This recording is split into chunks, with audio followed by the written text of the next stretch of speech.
Have you seen the comments? I know the guy's whole job is to say things that make us annoyed and talk about the topic, hopefully like in emotional terms. But did you see Stephen A. Smith talking about how Kawhi Leonard the Clippers should, what was it? The Clippers should force him to retire or ask him to retire.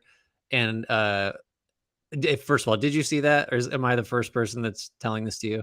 I didn't watch the clip. I Me saw neither. the pull quote. And so like I'm hoping it wasn't as like egregious as it sounds, because that's when you talk about toxic or disingenuous coverage, that or talking points, that's it. It's not one of the best beat writers in the business asking Giannis if the number 1 seed failing to make it out of the first round against the number 8 seed that had to come in, or the team that had to come out of the play-in, is a failure. And I don't know if you, am I brave for doing this? Who's to say? But I don't know if you saw my thread where I shit all over Mark Cuban because of the way he was like, I wonder basically how artificial it was. He pays for Twitter Blue. So he had like a long ass thing. I did read it all, but basically how artificial intelligence might make the sports media industry better because of these like lazy questions, essentially. And I'm like, first of all, he follows me on Twitter. I do not follow him, but he follows, I don't know why, by the way. I must have written something nice about him or the Mavs once. And so am I brave for posting this? Who's to say, really? But I think that I am. But no, in all seriousness, I said, one, spare me the sports media sermon from the guy who made Bleacher Report way back when, cried to Ted Turner and had them take down a Dirk Forever tweet. Fucking petty ass billionaire shit. Like, spare me that, please. And the other thing is, it's a completely fair question to where I don't want to deviate from your topic. The actual unfair talking points is demanding that Kawhi Leonard retire because he clearly has like degenerative knees at this Right. point. These are chronic issues. It's not like he didn't try. I mean, like it's this puts to bed if anything, the Clippers were like not conservative enough in load management is what this says to me. And so I think, yeah, I'll let you continue, but and I also, I'm really glad you brought up the Giannis clip because I want to talk about that too. But yeah, sorry, continue about the Kawhi Cuban thing. Yeah, it's I just know I don't know what your thoughts are. I know I can guess what your thoughts on it are, but like it's completely unfair. And and I want to get into like what the Clippers can and can't do this offseason, which is, spoiler alert, they can't do a whole lot because of the new CBA. I don't know if you saw the other thing, by the way. So we know the second apron stuff where you can't spend your mid-level exception, you can't add salary via trades. John Hollinger reported this a couple days ago, I think, and I missed it.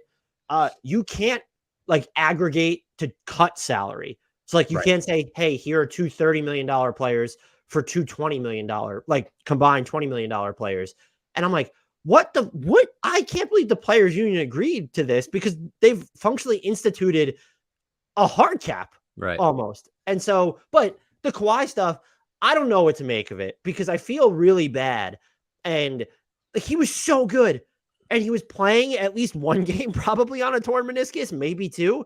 And to be that good still, I want to see him healthy when it matters most. I don't, can you ever count on that now? And I don't, the answer is not blowing it up. And I think the Clippers came out and said they weren't going to do that because what are you getting for Kawhi and PG with all this time they've missed? They both could technically become free agents after next season. It's like, I don't even know what the market would look like. And you don't control your own draft until 2027. So you need Kawhi to be healthy. And I know you said maybe they didn't load manage him effectively enough. I don't know who posted this thread on Twitter. And I think it was a doctor of like physiology. They talked about how load management isn't necessarily about rest. It's about recovery more. And I'm starting to wonder, like, are they doing him a disservice by not playing him more? But then I'm like, he just sat out back-to-backs after December. It's not like they did anything crazy. And so unless there's something like absolutely ridiculous on the, like that he's not recovering or not participating in any practices or stretching. So I don't know what the answer is here, but it's not, you don't get to force a player to retire. Like if there's actually a career threatening injury and there's clearly chronic shit going on, but if it's a career threatening injury, like what's happening with Lonzo Ball, we haven't necessarily had that with Kawhi Leonard yet, as serious as his injuries have been. Yeah, it's just it's an unserious thing to say from a person whose job it is to be pretty unserious, or at least whose principal job is not to be serious, in his opinion. The Clippers, I don't know what they do because how do you build? They're talking about bringing Russell Westbrook back. Ty Lue said he expects to be the coach of this roster. I don't fully buy that, by the way. The Clippers are the job I'm watching. Something seems off. there. He just gets married to these certain players, forgets about others. Something as creative as people are, or as much as people celebrate the creativity of Ty Lue, and I think he's a fantastic coach, I don't know if he's the best manager of talent at this point. Not Doc Rivers level, like I'm encouraging conflict in the locker room, but something just seems like, why is Robert Covington collecting dust and rust at this point? So I'm watching that job, but other than making a coaching change, and I don't think that bringing in Nick Nurse or bringing in Charles Lee or bringing in Sam Quinn or Kenny Atkinson is going to make this team materially better. What makes them materially better is there a pivot that's realistic or an upgrade that's realistic, or do Kawhi and PG just stay healthy enough when it matters most? And quite frankly, this is year 4 of this experiment wrapped up. We know what the Clippers can be at full strength. The assumption cannot be that they will ever be at full strength anymore. Right. We're past it. Yeah, no, you can't assume that. The Clippers are a really interesting foil for the Bucks because it's sort of like, in a way, the Bucks loss feels more significant because, I mean, yeah, Giannis did miss a bunch of time with the back injury, and Middleton, fought through injury and, was actually pretty good, I thought, in the series relative to like maybe what expectations should have been. And so they were sort of more whole, and they've all actually, I think it also probably hurts the Bucks that they actually have won a title. And so there was that understanding that like, that's the level now that we've seen you hit, keep hitting it. The Clippers are for the 4th year in a row.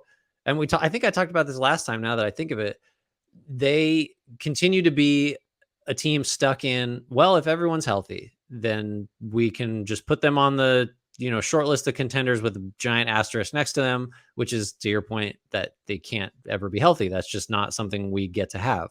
I would say that they probably have more avenues to altering this roster just because they're going into the summer with like a bunch of expiring mid-tier deals that they can move, that and you still have the market's just better. Like, I think that just is worth X% edge in whatever transaction you're talking about because you're in LA.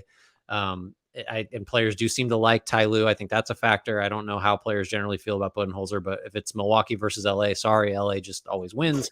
Right. So I think they're better positioned, but they also might just be drawing dead because unlike the Bucks, we haven't seen a version of this team that, that you say, well, that's it. That's the peak version. We've seen that play. It's just, we haven't seen it yet, and we can't expect it. So I think there are more options, but the floor is just Kawhi and Paul George are never healthy, and this team's cap is a first round out, like just full stop, right? Like, so do you feel the same way? I mean, like, it's not a floor ceiling argument necessarily, but I feel like the Bucks have slightly less maneuverability than the Clippers do. Which isn't to say the Clippers have a lot, but I just think comparatively, the Clippers have a little more. Yeah, I mean, like if they wanted to, and I wouldn't be an advocate of this, I think they have more salary matching fodder. That certainly helps. And then just like the Bucks don't have a Terrence Mann on their roster if they want to include as whatever. But what I struggle with, I have such a poor feel for this team, and I feel like I just need to get better at admitting when I just don't have a great grasp of what they are, because it was so stop and start this year, even with Kawhi playing like a top 5 player for most of the season. And for all the belaboring over, oh, they need a floor general in there, and is Russ the answer? Russ outperformed my expectations. I don't know if he defends like that, if he's playing anyone other than Kevin Durant on the other team. That's who's to say. But it's like their defense was like, God, and they didn't have Paul George. They were missing Kawhi Leonard. What is like the actual single biggest need? Because they could, I think, look, their picks might be, they can. I was about to say they could trade 2 first-round picks now, but under the current rules, they can't anymore. They can trade a first-round pick. They have better contracts. It's just like, if you're casting your net, because you're improving this team now via trade, just because you can't even count on using your mini MLE, and who knows who the hell that gets you. Are you targeting someone who offsets as a creator the time that you expect Kawhi and PG to miss? Or are you maybe diversifying your front court rotation where if Miles Turner becomes available, do you actually have a competitive offer for Miles Turner? And, oh, by the way, there are so few Miles Turners out there. I would argue like maybe like 3 guys that fit as a non-star in that, or maybe you consider him a star or whatever. You already have a Vita Zubac on the roster. Like, you don't need to necessarily, in theory, go upgrade your center spot. It's only if you're that concerned about the defense surviving when there's only one or none of Kawhi and Paul George on the floor, I don't even know. Yes, I could think of targets that would make all the sense in the world, but realistic targets for them with the assets they have, that's what I really struggle with.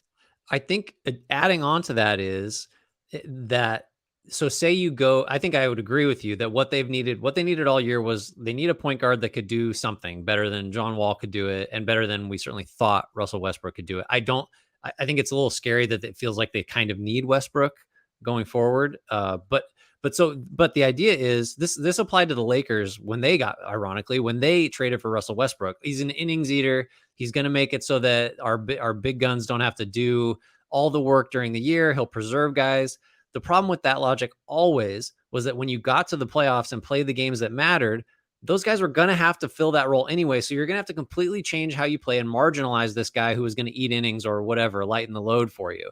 And so if you go out and get a point guard that is going to take the stress off of Kawhi and George during the year, you're not going to keep that style in the playoff games that the Clippers want to win, because obviously the only way the Clippers win a title or advance farther than they have been advancing is for Kawhi Leonard to be God for a full several series, and just he runs everything. And so this game manager, this like innings eater point guard that you have doesn't matter anymore, or certainly matters way, way, way, way less. So it's like, are you trying to build a regular season roster? Or are you trying to build a postseason roster? If anything, if we learned anything from these playoffs that have been upside down and backwards and just unpredictable in so many different ways, it's still that the playoffs are way different. Like you need a different theory of how you're going to play in the playoffs than you do in the regular season. That's just, the Heat are just like we're going to just like bronze them and put them in, in a glass case somewhere as example 1A of why this is the case. So like, yeah, I agree. So you could flip a couple wings for I don't know who are you looking for in the trade market, or like you're not going to go sign D'Angelo Russell. You're not going. That's not going to happen. So yeah, I mean that's what we're talking about. Their move is maybe adding Bismack Biyombo in free agency, and I would love that move. I actually think he's a really good fit for the roster, but that's like the ceiling on your free agency flexibility, and you would have to weigh that against. Okay, that can't be the move, but on the flip side, who can we actually trade for? And so is it just a matter of maybe we catch lightning in a bottle and Paul George and Kawhi we're due for them to be healthy at the same time in the playoffs? Yeah, they're kind of stuck too. What would they have to do that would make you say going into a playoff series next year, I don't think Kawhi is going to do the majority of the shot creation for us. Like that's not going to happen. So they can tinker on the edges, but there's nothing. Do you know how you do that? You trade Kawhi or you trade Paul George to bring in the guy that does that. And are they going to do that, do you think? What are the percentage chances that they trade even one of those guys? Is it like less than 10, right?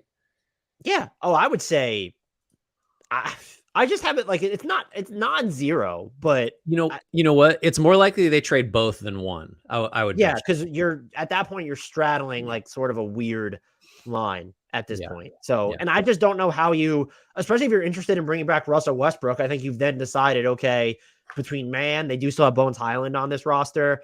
You don't necessarily I don't think floor generalship or captaincy becomes your biggest priority, even though maybe that's an imperfect cast. I just don't what team even could you, in theory, let's look at it this way. Could you build something around Norman Powell to get CJ McCollum from New Orleans? Like, who needs to send out? I don't think New Orleans isn't sending out picks. So let me make that clear.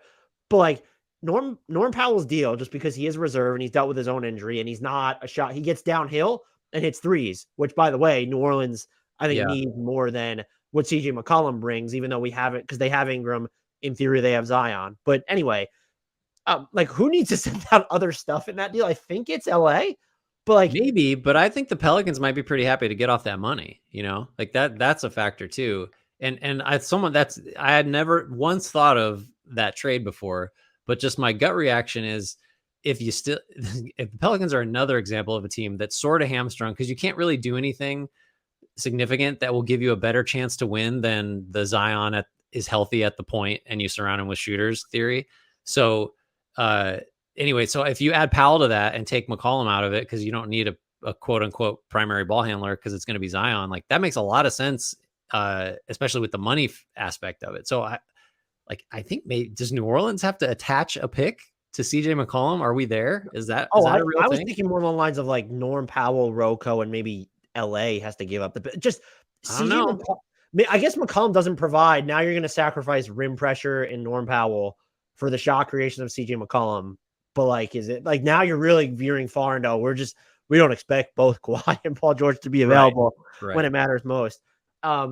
I did not. I hadn't thought about that trade a lot, but I did just think of it, and I am very proud of myself for coming up with that on the fly. But I will say Proud of the you. other thing to wrap up on the Clippers: do they just because in theory his money is so big that if you match it dollar for dollar, or you can get cheaper by trading one player for one player, do you just guarantee if you really don't give a fuck and you know you're not going to be able to spend in free agent, do you guarantee Eric Gordon's contract and try and use that as like this massive? I know you have others in Marcus Morris, but like just to open up the number of avenues that you have, or no, you're just like maybe we could get him back at the minimum. No, I think it's the preservation of the salary slot like way of thinking is persuasive to me a lot of the time. Like I think it sounds crazy, but if you're the Clippers and you don't care about money, I think you probably want that. You want a $20 million player that you can trade. I think maybe that's still valuable to them.